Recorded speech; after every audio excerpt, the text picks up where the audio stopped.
Bon. Les gars, j'ai vu le match Real Madrid-Manchester City là. Et honnêtement, c'était une catastrophique pour Manchester City. Hein. Manchester City, il faut renouveler l'équipe. Hein. Franchement, c'était catastrophique. Ce City là, il est pas en forme. Hein. J'ai pas vu ce City là, un grand City digne des années précédentes. Hein. C'est le pire City que j'ai vu de toute ma vie. Hein. Franchement, c'est le pire. Et je sais pas comment ils ont fait pour se qualifier pour la Ligue des Champions. Là, ils sont contre le Real Madrid, qui sont pas si forts que ça non plus. Bon, ils ont Mbappé, Vinicius, Rodrigo et Bellingham. Mais bon, on s'entend que c'est pas le meilleur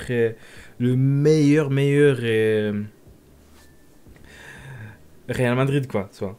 Et pourtant, Real Madrid, il pouvait en marquer beaucoup plus, hein. Et franchement, il faudrait vraiment renouveler l'équipe, hein.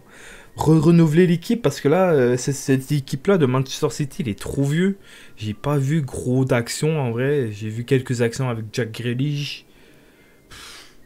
Jack Grealish, franchement, il est pas au niveau là. Hein. Et à part Haaland, qui tout seul, il peut rien faire, Haaland. Après, on a eu le second mi-temps de Phil Foden, qui était pas si mal. Hein. Phil Foden, en vrai, moi, je l'ai bien aimé son entrée. Une grosse frappe à la deuxième mi-temps de Phil Foden. Waouh, première frappe de tenter. C'était proche. Il était pas cadré, me semble. Et deuxième action, il a cherché un penalty. Et franchement, Phil Foden, je sais pas pourquoi ils le font pas jouer. En plus, Phil Foden, il est jeune. Hein. Il a quoi, 24 ans, 25, je crois. Il est encore jeune, il est prometteur. Hein. Moi, si tu fais pas jouer Phil Foden, à la place, tu le vends. Tu viens chercher un autre joueur. Hein. Donc aujourd'hui, les gars, petite vidéo. On va faire, on va créer en fait l'équipe de Manchester City pour l'année 2025, ok? Donc en neuf, on a Haaland. Ça serait quoi mon joueur de Manchester City? Donc Ederson ici, comme gardien. Number 4, on a Ruben Diaz. Comme ça, je crois. Ok. Hier, il y avait qui? Akanji, me semble. Akanji, il était pas mal ou Ake. Je sais plus trop. Ah. L'année prochaine, il va avoir Rodri. Donc Rodri, techniquement en 6, c'est pas si mal. Bon, 10, Kevin De Bruyne, il est rendu trop vieux. Oui, tu peux garder Kevin De Bruyne, mais tu peux pas garder Kevin De Bruyne à long terme. Donc, je changerai pour Cole Palmer. Je prendrai un Cole Palmer en 10. Et tu viens recruter des ailiers. Tu viens recruter vraiment des ailiers parce que moi, j'ai pas vu d'ailiers vraiment percutants comme Diane Marez ou Bernardo Silva à l'époque. Hein.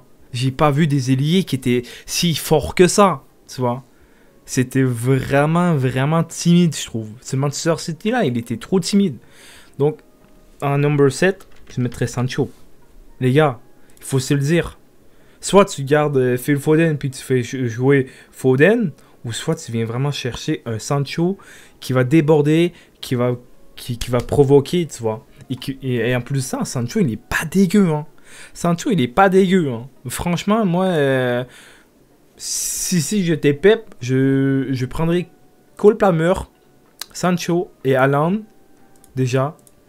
Et numéro 11, là, faut être vraiment... comment dire? Faut être vigilant. Faut être vigilant pour l'année prochaine. Parce que on entend souvent parler de Rodrigo. Il va jouer pour le Real Madrid. Il va pas jouer. On sait pas trop qu'est-ce qui va se passer. Donc ici, entraîneur, on a Pep.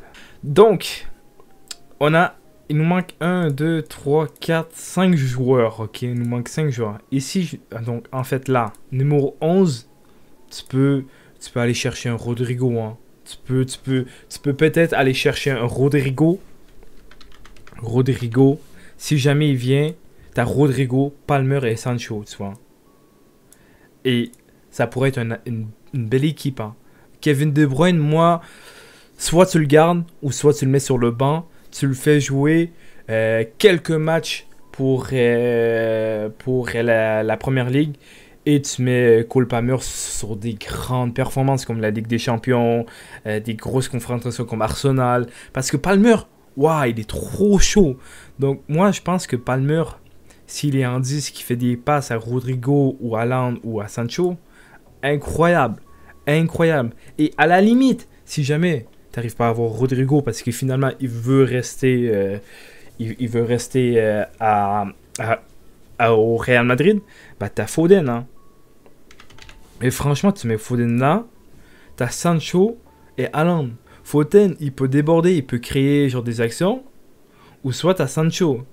Là, je sais pas si Sancho il est droit ou il est gauche ou Foden. Donc moi, je mettrais Sancho là, Foden là, Haaland là. Ça peut déborder, ça peut faire des passes. Foden, il est très provocateur. Hier, j'ai pas vu ça avec Grealish, hein. Jack Grealish, il est rendu vieux, hein. Moi, toutes les personnes qui sont rendues trop vieux, tu les tèges parce que là, moi, j'ai pas vu grand-chose de Manchester City. Donc ici, en number 5, on avait Stone ou Akenji, je pense. Akenji. Je pense que c'est comme ça c'est écrit, Akenji. Donc là, il nous faut des ailiers, hein. Pas des ailiers, mais des latérales qui vont déborder en fait. Ici. Donc tu vois, tu viens chercher un Nico Gonzalez que tu as ici, tu as recruté pour l'année prochaine. Tu viens vraiment chercher un Cole Palmer, Sancho, Savinho, tu peux le faire jouer. Et en parallèle, tu peux mettre Foden à la limite si jamais il te dérange trop Savinho. Tu mets Foden, que j'aime bien aussi. Donc là, en fait, tu as une équipe vraiment compétitive, tu vois. Tu as vraiment une équipe compétitive. Avec un Rodri, Cole Palmer et Sancho qui vont pouvoir déborder. Savinho aussi, que tu pourrais vraiment faire rentrer en cours de jeu. Ou soit le faire jouer avec Foden. Donc voilà. Qu'est-ce que je disais? Donc ici, on a Ederson pour l'année prochaine. Tu as Ake, Ruben Diaz. À la limite, si tu n'as pas Ake, tu as Stone, je crois. T'as Ake ou Stone. Là, je sais pas qui tu pourrais mettre. Tu peux mettre soit Ake ou soit Stone. Peu importe qui tu veux mettre. Ou soit recruter un joueur en tant que latéral. Je les connais pas tous. Là, tu peux mettre Akenji que moi, j'ai trouvé pas si mal. En vrai, il était pas mauvais. Rodri en tant que 6. T'as Nico Gonzalez que tu as recruté pour la Ligue des Champions pour l'année prochaine. Incroyable. Tu peux alterner avec Gundogan ou soit Bernardo Silva à la limite si tu veux.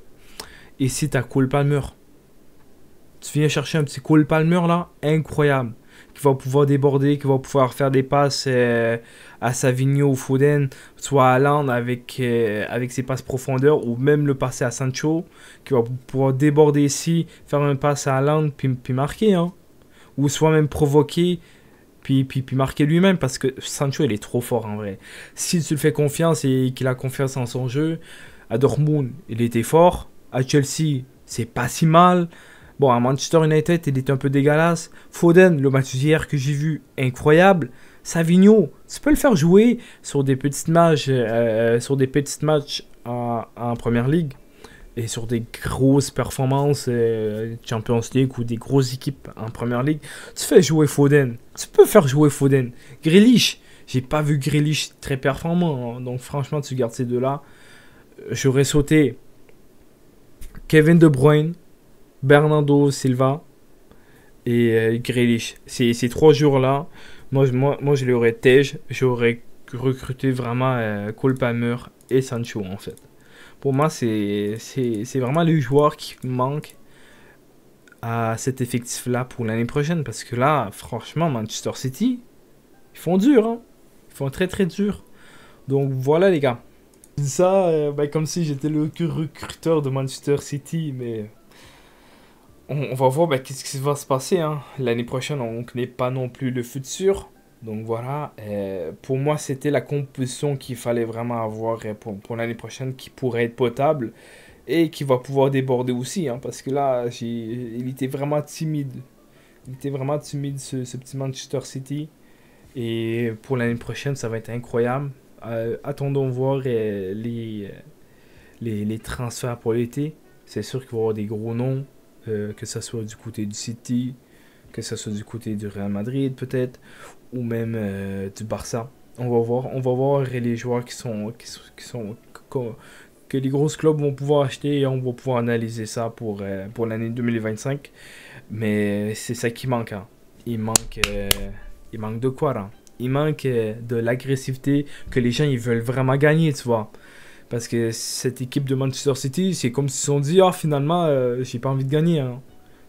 On a déjà gagné la première ligue, la Ligue des Champions et les autres titres. Donc bon, moi j'ai pas vu cette agressivité-là en mode, vas-y j'ai faim, il faut vraiment qu'on gagne quoi, tu vois. Moi j'ai vu vraiment Manchester City vraiment calme, hein. Très timide, hein. Donc moi je viendrais vraiment chercher un petit Cole Palmer Sancho pour l'année prochaine et ça pourrait être pas si mal, hein. Donc je dis ça comme si j'étais Pep Guardiola alors que je suis dans ma chambre en train de parler de cette équipe alors que franchement j'ai hâte de voir, hein. Donc c'était mon analyse pour le Manchester City. J'espère que vous avez apprécié les gars. Et on sait jamais, hein. Peut-être que Cole Palmer il s'entend pas bien avec Pep Guardiola. Je sais pas comment tu l'appelles là, ce entraîneur là, Pep là, voilà. Donc peut-être que peut-être que Cole Palmer voudrait rester à Chelsea, ça se peut, hein. Ça se peut clairement que Sancho ne voudrait pas non plus parce qu'il a déjà été à Manchester United, ça se peut aussi. Mais moi, je viendrais vraiment chercher ces deux joueurs-là. Ça pourrait être intéressant pour Manchester City. Et aussi pour Pep aller recruter un Cole Palmer qui est performant. Kevin De Bruyne, tu peux le faire alterner avec Cole Palmer des fois. Avec des grosses matchs, se reposer et tout. Ça pourrait être intéressant. Donc ouais. Ouais. Allez, prenez tous fin de vous et la paix les gars.